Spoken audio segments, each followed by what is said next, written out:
Plug-in hibridi još uvek nisu preterano popularni u Srbiji, ali smo dobili mogućnost da vozimo jedan takav automobil sa benzinskim motorom od 1500 kubika i baterijom i električnim motorom koji idu zajedno i zajedno daju preko 250 konjskih snaga ovom vozilu koje nas je prilično pozitivno iznenadilo. MG je inače tradicionalna britanska firma, međutim, posle dosta poteškoće koje su imale, kupili su ih Kinezi i zatim su rešili da ponovo lansiraju taj brend, naravno tražeći prepoznatljivost na svetskom tržištu. Spakovali su u ovo vozilo dakle hibridni pogon, jedan sa benzinskim motorom i jedan sa elektromotorom, a imaju takođe i potpuno čistu elektroverziju ovog automobila. Mi smo se ipak odlučili za ovaj hibrid sa pravim elektromotorom koji ima svoje punjenje, dakle moguće ga puniti na stanicama za punjenje elektroautomobila ili kod kuće na 220 volti i želeli smo da vidimo kakve su zaista njegove performanse, pre svega zato što ga u suštini još nema u Srbiji. Bilo je nekih najava da će se pojaviti i to putem Cargoa, koji je navodno potpisao ugovor sa MG-em za dovoženje ovih automobila, za uvoz ovih automobila u Srbiju. Međutim, iskreno nismo ovde imali prilike ni da ih vidimo, niti da ih vozimo, pa se ukazala prilika da to učinimo u inostranstvu i oberučke smo je prihvatili i proveli nekoliko dana sa ovim vozilom i koje na nas ostavilo dosta dobar utisak uz određene probleme koje ćemo navesti u ovom videu. Kao što već možete vidjeti s polja, reč je o mid-size SUV-u koji sa jedne strane na zadnjem delu ima ovaj standardni poklopac za punjenje benzinom, dok sa druge strane ima takođe standardni poklopac, međutim ovde je reč o priključku za punjenje baterije, odnosno punjenje na struju. Priključak je standardni, onaj tip 2, takođe uz standardni kabel za punjenje na stanicama dobijate i kabel za punjenje na 220 volti. Možete i sami da vidite da je s polja vozilo onako prilično, da kažem, neupadljivo, odnosno nema ništa što se preterano ističe ni po dobrom ni po lošem. Reklo bi se da je vozilo sasvim pristojno urađeno, lepo izgleda, s polja se ništa ne vidi da su korišćeni, da kažem, neki loši materijali, gume su Michelin, kako već hoćete, i ne upada ništa loše u oči kada se gleda ovo vozilo, bilo u vožnji, bilo kada sednete u njega. Vrata su stabilna, debela, postavljena su sve od ono što sada zovemo eko kože, dakle nije prava koža, ali jeste kao koža. Deluje da je sve poprilično dobro kvaliteta. Ima nekih delova koji su od malo jeftinije plastike, ali evo, kao što možete vidjeti, šal tabla je u potpunosti digitalizovana. Tu su neki detalji koje već možemo da počnemo da spominjamo. Ovo je recimo taj info deo, ovo u sredini možete da menjate, koje informacije želite da vidite. Brzina je maksimalna 210 i elektronski ograničena, a ovde možete vidjeti koliko smo prešli tog dana i takođe možete vidjeti da je potrošnja bila 5,8 litara na 100 km, to je uglavnom voženo na otvorenom putu u najvećoj meri i potrošili smo baterije evo sve do 8-9%. Ukupna količina baterije koju imate na raspolaganju kada je baterija puna je nešto preko 50 km. To je dakle namenjeno uglavnom za gradsku vožnju ili neke kraće relacije van grada, ali baterija nije ta koja će vam dati potpunu autonomiju. Point je u tome da imate autonomiju sa benzinskim motorom, koji inače ima turbo pogon, tako da je poprilično, da kažemo, dobar, posebno kada imate i bateriju, pošto elektromotor radi zajedno, sve vreme radi zajedno sa benzinskim motorom i to je ono što vam daje oko 250 konjskih snaga. Ovde su dugmići za ovu centralnu konzolu za navigaciju, odnosno za bord kompjuter, međutim, nema tu nešto preterano, da kažemo, naprednih opcija, sve onako standardno, imate bukvalno audio, znači radio stanice, navigacija koja je prilično spora i kontrolu klime, odnosno klimatizaciju kolima. Jedan, recimo, nedostatak klime je u tome što ne možete da koristite samo toplotu motora ukoliko želite da zagrejete, recimo zimi, da zagrejete svoje vozilo tako što nećete paliti klimu, nego ćete jednostavno topao vazduh iz motora preusmeriti da duva u kabinu. Ta mogućnost ne postoji. Svaki put kada želite da podesite temperaturu, sama klima se pali, što naravno donekle povećava potrošnju, ali to je tako. Automatski menjač u pitanju, 10 brzina, od toga 6 se odnosi na benzinski motor i 4 se odnose na elektromotor, dakle nemate svih 10 brzina, da kažemo, ako vozite samo na benzin, nemate svih 10 brzina na raspolaganju, imate 6 brzina, dok ukoliko imate i bateriju, onda se koristi svih 10 brzina. Auto ima dosta napredne tehnologije, lane assist, znači može da vas drži u traci, ima takođe senzor, ima napred radar, Boschova je oprema u kolima, tako da je to, da kažemo, neki standard i sve ono što možete vidjeti u mnogo boljim automobilima u Evropi, a to je sprečavanje čelnog sudara, dakle registruje kola koji su ispred vas, registruje takođe i pešake ako vam izlete, možete da izaberete sami da li želite to da isključite ili da ostavite uključeno, možete da birate i senzitivitet, dakle koliko će osetljiv taj sistem da bude, imate i radar za vožnju unazad, takođe imate i kamere za vožnju unazad, imate i 360 stepeni kameru, što je onako malo naprednija oprema, u poslednje vreme ipak i ona postaje standard, postoji i ambient lighting u kolima, možete da birate boje, možete da birate intenzitet i eto, da kažemo, taj deo opreme je onako prilično napredan. Ono što nam se manje svidelo je, kažemo, sama navigacija koja je jako, sporija, nije jako spora, ali je sporija nego što smo očekivali i možda, eto, neki nedostatak prave ergonomije što se tiče korišćenja ovog dela infotainmenta u automobilu, zato što klikabilni ekran je okej, postoje i neki dugmići, ali samo oni osnovni, tipa da možete se vratiti na home ili da kliknete na ekran za klimu, ali opet nemate mogućnost, recimo, podešavanja temperature pomoću dugmića, već morate da za to klikćete na ekran u toku vožnje, naravno to nije baš idealno. Imate takođe, evo baš ovde ta opcija, imate mogućnost da vidite koliko će se baterija rekuperisati uz pomoć kočenja. Ne znamo zaista koji je default, odnosno standardni mod, da li je to neka sredina, pošto postoji još i medium mod, a postoji i high mod, a to znači da će auto, kada pustite gas, kočiti znatno više i ta energija će se u suštini koristiti da punite bateriju. Mi smo jednog dana uspeli da napunimo od 0 do nekih 8%, ja mislim da smo uspeli da napunimo bateriju uz takođe vožnju već, znači korišćenje baterije kada smo prolazili neke sporije deonice. Uspeli smo, znači, za nekih možda 150 km uz ovaj high mod uspeli smo da napunimo bateriju nazad na 8-9%, što je poprilično impresivno i što može da vam posluži, recimo, ako se vozite autoputem, vraćate se nazad kući, u trenutku kada dođete pred Beograd ili neki veći grad, Novi Sad, Niš ili šta već,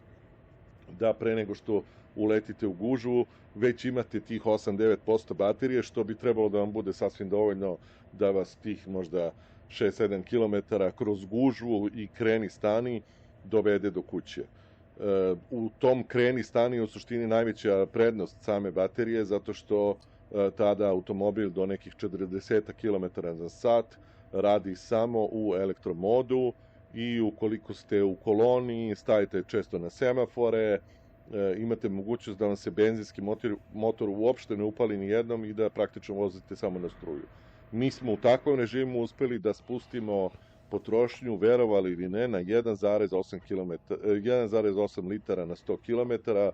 što je zaista impresivno. Kao što sam rekao, unutrašnjost je dosta bogato opremljena, sedišta su nemačka, sva su pravljena kao kadice, da kažemo, znači sportska sedišta, jako su udobna, evo, mi smo proveli više dana sa ovim vozilom i u gradu i van njega i na putu i na autoputu i zaista nismo imali nikakvih problema. Sedišta se elektronski regulišu, napred, nazad i nagib, a postoji takođe i opcija ručnog podešavanja lumbalnog dela.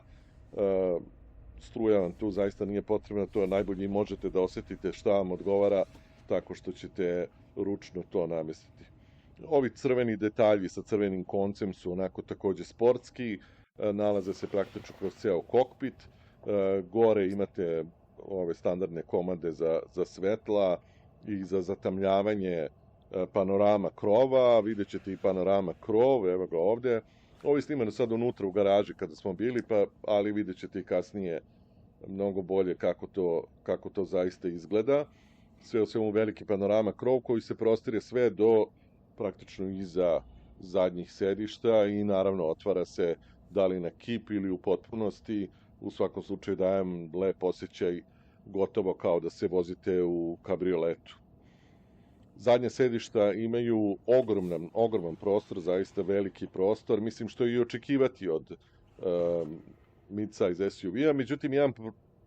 problem na koji smo naletili je upravo ovaj. Znači ako sedite malo više, vama ova centralni deo gde se nalazi retrovizor i gore gde se nalaze senzori, ovaj crni plastični deo, u potpunosti zatvara praktično pogled na desnu stranu vetropredskog stakla i apsolutno ništa ne vidite. Apsolutno ništa ne vidite. Baš je bilo veliko iznenađenje kada se uđe i da je taj deo zaista toliki, dosta i retrovizor nisko postavljen, tako da i on zauzima dosta mesta, a onda još plus ovaj veliki deo koji je mnogo širi i veći nego što je recimo slučaj u Mercedesu ili u BMW-u, u sličnim vozilima Mercedesa i BMW-a, ovaj deo je mnogo veći, širi i u potpunosti, znači, kao što možete vidjeti iz ovog snimka, zauzima celu desnu stranu i uopšte ne možete da vidite pešake, recimo, koji nam dolaze s te strane. Jedino pravo rešenje je da se spusti pozicija u kojoj sedite, to je naravno za ljude koji su viši, možda čak i neudobno, i nije baš idealno, jer onda neće imati mesta za noge, tako da veliko pitanje koliko će to ljudima odgovarati. Mi smo se nekako snalazili, malo se i naviknete na to, ali opet ovako gledano što se same bezbednosti u saobraćaju tiče, to zaista može da bude određeni problem i da ljudima to nikako ne odgovara. Kao što smo već rekli, na zadnjoj klupi zaista ima dovoljno mesta, takođe imate i klimu, klimatizaciju za zadnji deo koju putnici pozadi mogu da kontrolišu. Evo i ovde nekih detalja koje vidite onako bi trebalo da daju premium osjećaj ovom vozilu. LED svetla su i unutra, farovi su odlični, takođe LED, adaptabilni, recimo za dugačka svetla, Isofix priključci su takođe na raspolaganju za dečija sedišta i na zadnjoj klupi imate 3 priključka za sigurnosne pojaseve, mada ovo sedište u sredini, odnosno mesto za sedenje, da kažem, u sredini je malo uzdignuto i čvršće, tako da verovatno nije udobno za neka duža putovanja. Gepek je dosta veliki, rekli bismo da je onako više nego pristojne veličine. To ide na uštrb toga što nema rezervnog točka, dakle u ovim kolima ako vam pukne guma, osuđeni ste na pomoć na putu. Ovde se nalazi u ovoj futroli desno, nalazi se punjač za da kažem, garaže i odnosno one komercijalne punjače, kabel za priključak na njih, dok se ovde ispod poklopca nalazi punjač za kućnu upotrebu sa onom ciglom velikom, koji možete priključiti na standardnih 220 volti i da tako punite svoj hibridni automobil. Dva velika kofera mogu da stanu bez ikakvog problema nazad, takođe imate naravno i ovaj pokrivač za za stvari u gepeku koji može u potpunosti da se skine, sve je to da kažemo onako poprilično standardno. Eto, jedina razlika je u tome što nema rezervne gume i to se vidi. Evo ovde je kabel dovoljne dužine da možete normalno da priključite sa koje god strane da stanete kod punjača. Koristili smo to, koristili smo jedan i drugi da bi provjerili kako rade, i sve je išlo bez ikakvog problema, sve je radilo baš onako kako treba. Imate i malo svetlo tu, međutim nema recimo priključka za struju u smislu 12 volti priključka u gepeku. Gepek je automatizovan, odnosno zatvara se pritiskom na dugme, isto tako se i otvara samo pritiskom na dugme, mada možete ručno, u slučaju da je potrebno, možete malo i da ga pogurate i možete da kontrolišete visinu na kojoj se otvara, što je posebno bitno ljudima koji imaju garaže kako ne bi stalno udarali gore, mada i sam gepek ima zaštitu i što se tiče zatvaranja, da ne udari nikoga ukoliko je ostavio ruku dole. 7 godina garancije ili 150.000 km, to je ono što MG daje za ovo vozilo i što je naravno više od praktično svih drugih konkurenata. Koreanci obično daju oko 5 godina, evropski proizvođači 3 godine s obzirom na njihov prestiž i ono što ljudi obično očekuju od njih, dok su se Kinezi odlučili za 7 godina i 150.000 km garancije, što je naravno izuzetna ponuda. Ostaje da se vidi koliko je ovaj auto zaista pouzdan na duže staze a ukoliko naravno neko želi da ga zadrži toliko dugo vremena. Moram da napomenem da su odlični retrovizori, odlične su veličine, sami se sklapaju, automatski se sklapaju, mada to takođe možete i da birate, možete i da kliknete na dugme, da ih sklopite kad god vam je to potrebno. Recimo, ukoliko ste samo stali, zaustavili ste se negde, a želite da sklopite retrovizore da bi izbjegli neki problem, ali su jako dobri. Evo ovde sada možete vidjeti već napolju smo, pa možete vidjeti i kako izgleda, da kažemo, šiber, odnosno panorama, krov, otvara se ovaj prednji deo, ali već praktično do zadnjih sedišta, zaista je veliki i imate donekle utisak da vozite i kabriolet. Evo ga na kip i takođe imate zaštitnu ovu mrežicu napred koja sprečava da sa jedne strane vam bube uleću kola, a sa druge strane sprečava da vam duva previše za vrat, a opet da imate otvoreni krov, tako da sa te strane zaista je taj deo je odlično urađen i kako estetski, tako i funkcionalno. Takođe imate mogućnost da zatamnite ovo staklo, odnosno da ga pobelite, da kažemo, ovo staklo gore, ukoliko vam sunce tuče u glavu, tako da sprečite da vas udari sunčanica, što bi se reklo. Ovde je dugme za otvaranje haube, a takođe i dugme za otvaranje poklopca za dolivanje benzina. Sa druge strane, ovaj poklopac gde se priključuje na struju se otvara pritiskom jednostavno na njega i to je to. Evo ovde možete vidjeti sad i po danu ova lepa sedišta sa nekim detaljima. Menjač automatski kao što smo rekli i ove ostale dugmiće koji su tu, nemate puno nekih opcija, sve je to uglavnom standardno. Jedina opcija koju još imate, evo sad da čujete malo. Turn left, then turn right.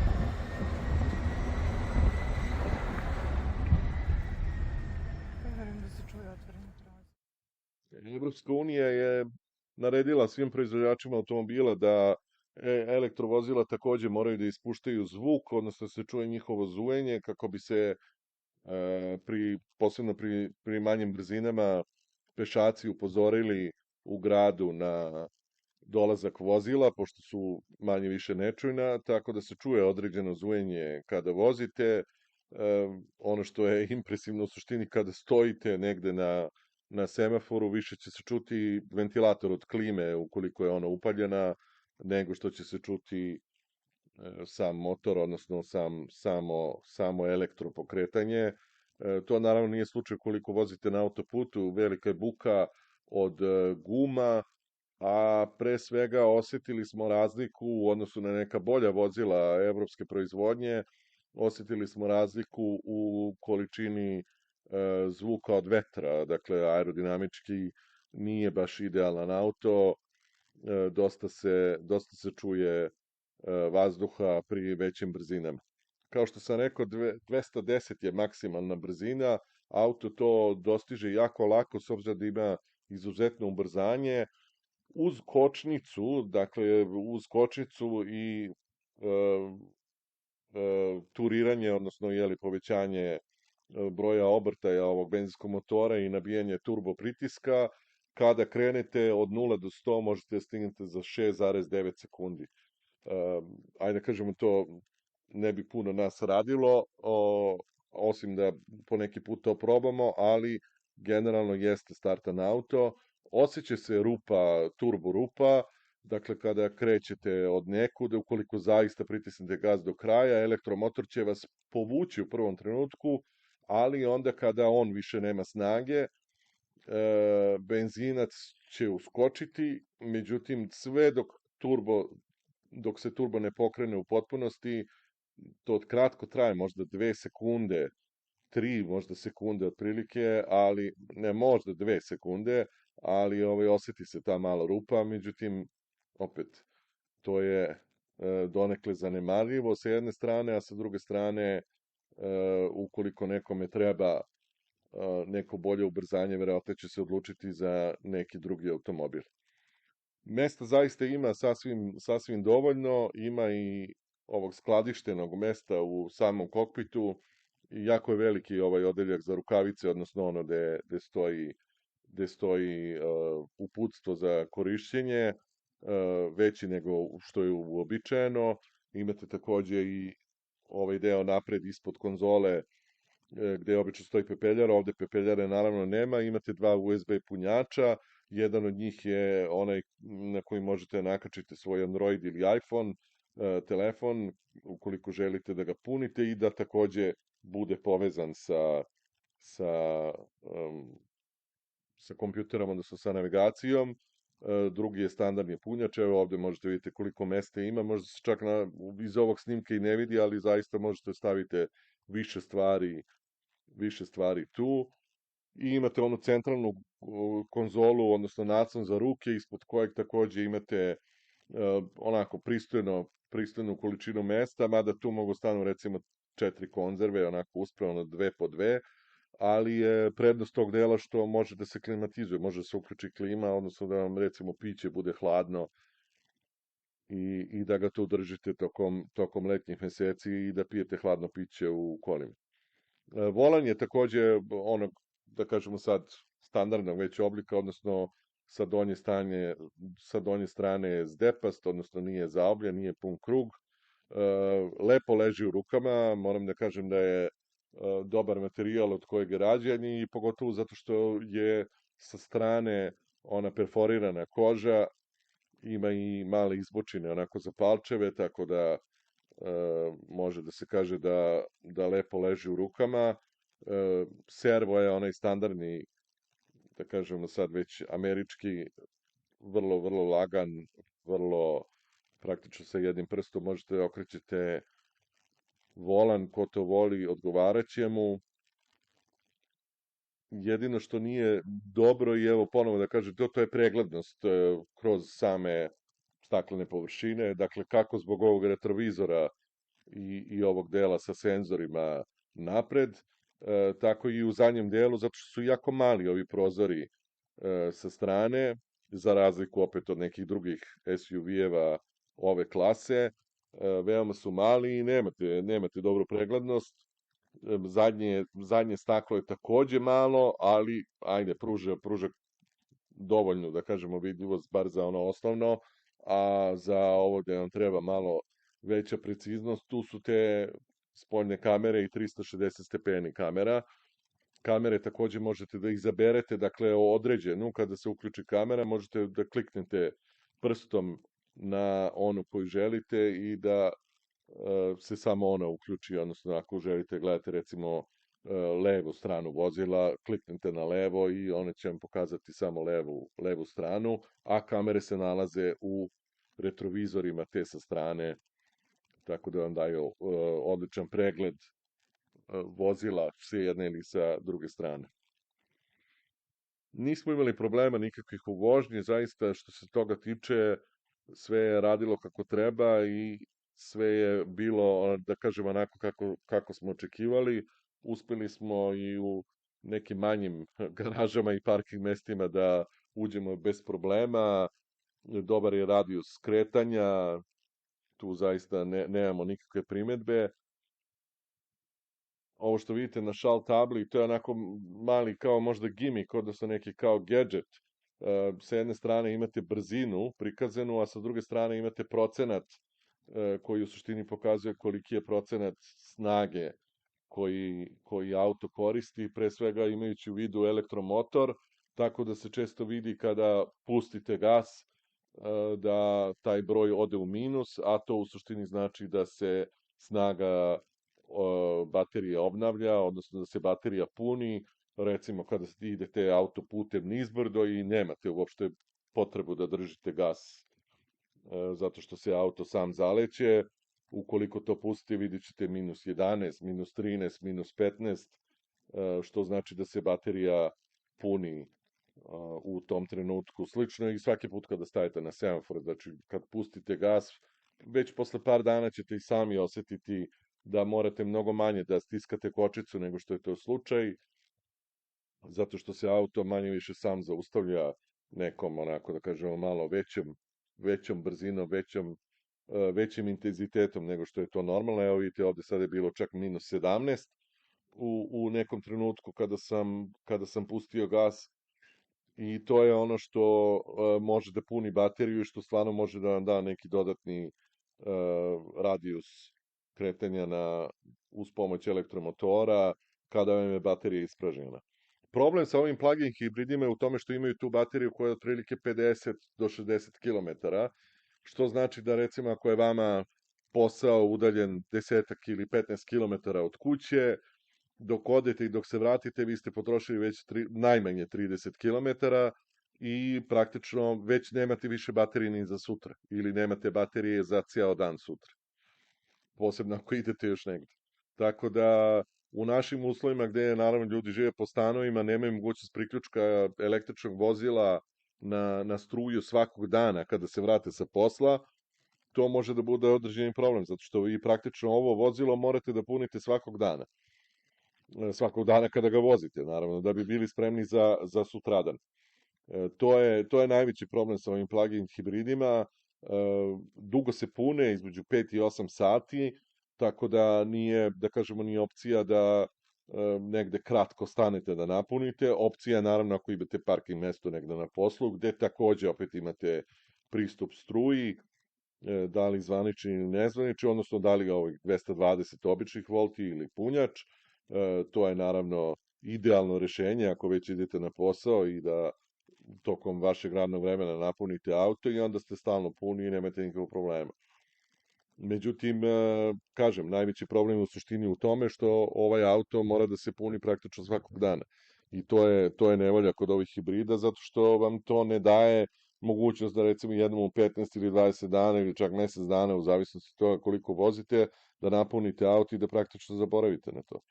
Sa druge strane, prednost hibrida je ta što imate uvek autonomiju ovog benzinskog motora, dakle, recimo sad idete u Grčku na more, vozite na struju, a kad se struja istroši, idete benzinom dalje najnormalnije i vozite do pumpe dok vam je rezervoar puni i onda napunite najnormalnije pumpi kao i svaki drugi auto. Tu morate naravno računati da će potrošnja ići znatno gore,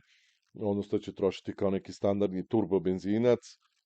ali to je to. Ovaj auto je pre svega predviđen za grad, za kratke relacije po gradu, gde možete da vozite zbog gužve, semafora i svega ostalog da vozite puno na struju. I kao što smo već rekli, tu će zaista, evo, mi smo doživjeli da je potrošnja bila 1,8 litara na 100 km i to posle intenzivne vožnje, odnosno vožnje koja je dugo trajala, jedno što je bilo u tim gradskim uslovima, znači od semafora do semafora, uz stajanje u gužvi,